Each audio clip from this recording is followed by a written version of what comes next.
Hey folks, and welcome to another installment of Dave's Impressions. This time around, Sonic and All-Stars Racing Transformed. These impressions were taken from playing the game for around 1 hour and 30 minutes. Enjoy! When I loaded up Sonic and All-Stars Racing Transformed, which I'm just going to refer to from this point on as Sonic Racing, I expected a Mario Kart clone. Do you blame me? There have been so many Mario Kart clones, especially on mobile, and they're all pretty much of an average or worse quality. Well, color me pleasantly surprised when Sonic Racing turned out to be not only of a very high production quality, but it's pretty damn fun to boot. I think this is due to it trying quite successfully to distinguish itself from Nintendo's franchise. I'd actually call it more of a single-player racer, while I would refer to Mario Kart as a party game. That's not to say Sonic Racing can't be a party game. It has multiplayer modes, and I imagine playing with friends on the couch would be fun. But the main mode consists of a path of unlockable levels.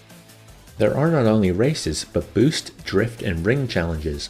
Some of these use the same levels as you race on, but I was very impressed by the sheer variety of not only the locations and characters, but the properties of Segas that this game draws from.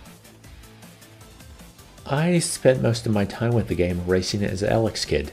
Trust me to pick the ugliest character rendered in 3D, but his middle-of-the-road stats in speed, acceleration, and handling, along with a large boost stat, ensured success in most of the game's levels. When he gained the mod to increase handling through a sacrifice to speed, I went back and forth using it depending on whether I was racing or performing a challenge. So you know how the word transformed is in the title? That's the other main way this series distinguishes itself. Depending on what a level calls for, each race car can transform into a boat and a plane.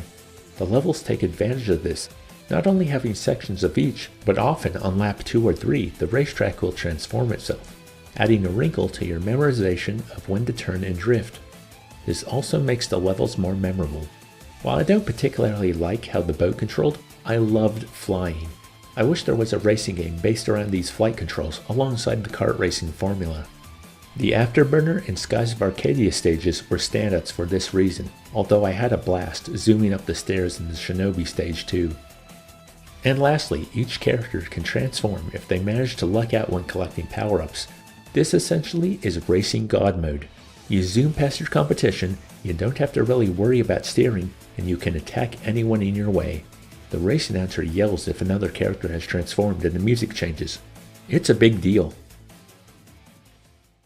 I think Sega were trying to enter the kart racing genre by leaving their own stamp on how their game is different to Mario Kart.